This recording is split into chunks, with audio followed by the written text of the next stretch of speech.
উত্তরের জেলা পঞ্চগড়ে বাড়ছে মাল্টার বাণিজ্যিক চাষ। এ ফলের পরিচর্যা কষ্টকর হলেও বেশ লাভজনক বলে জানান চাষিরা। তরুণ কৃষি উদ্যোক্তারা এই চাষাবাদের পাশাপাশি মাল্টার চারা উৎপাদন করে বাড়তি আয় করছেন।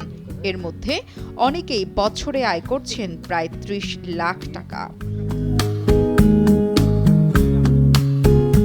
শখের বসে আমি বাগান আস্তে আস্তে বাগান করতে করতে আমি চলে এলাম নার্সারিতে। কিন্তু আমার আম, মালটা, কমলা বাগানটা মোটামুটি এখন দাঁড় করায় ফেলছি। আর এখান থেকে মোটামুটি এবছর ধরেন ১০-১২ লাখ টাকার মালটা আমার বিক্রি হবে কম বেশি। আর পাশাপাশি চারা আছে আমার ২ লক্ষ বর্তমানে। ২ লক্ষ চারা থেকে মোটামুটি ৩০-৩৫ লাখ টাকা প্রফিট টিকবে আর কি, খরচ বাদ দিয়ে, এটা আশা করতেছি। পঞ্চগড়ের আটোয়ারী উপজেলার বলরামপুর এলাকার তরুণ কৃষি উদ্যোক্তা মাসুদ রানা আইন বিষয়ে পড়াশোনা শেষ করে চাকরি না করে বেছে নিয়েছেন কৃষিকাজ। ২০১৮ সালে বাড়ির পাশের ১৭ বিঘা জমিতে গড়ে তোলেন মাল্টা বাগান। এরপর শুরু করেন মাল্টার চারা উৎপাদন। মাল্টা বাগানটা আপনার ম্যানেজমেন্টের উপর নির্ভর। অনেকে দেখবেন যে গাছে ম্যানেজমেন্ট করতেছে না, সার দিচ্ছে না, পর্যাপ্ত কীটনাশক স্প্রে করতেছে না, এই কারণেই টিকতে পারতেছে না। আসলে যত্নের উপর নির্ভর। সাইট্রাস গাছ আপনার মালটা কমলাতে যত সার দিবেন তত ফিডব্যাক পাবেন। এখানে যত্নের উপর নির্ভর। এখন গাছ লাগায় রাখলেন চা বাগানের এক কোনায় দিয়ে আপনি খাবার টাবার দিচ্ছেন না, এটা হবে না।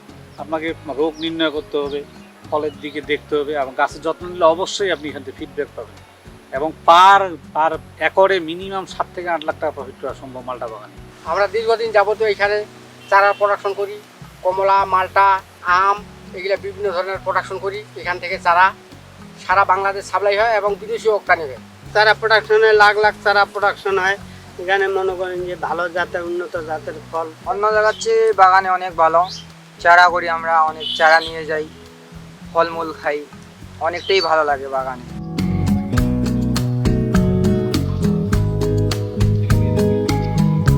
কৃষি বিভাগ জানায় জেলার ১১০ হেক্টর জমিতে মাল্টা চাষ হয়েছে। এবছর মাল্টা উৎপাদনের লক্ষ্যমাত্রা ধরা হয়েছে ৮৮০ মেট্রিক টন।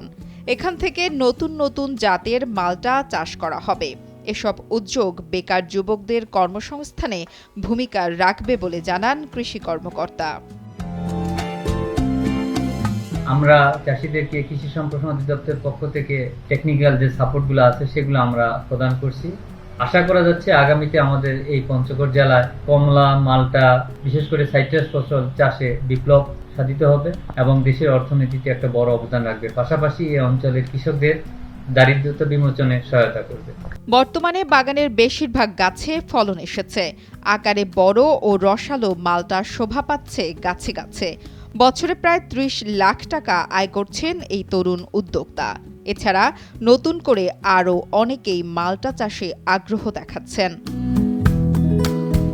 নুসরাত জাহান কলি, কালের কণ্ঠ।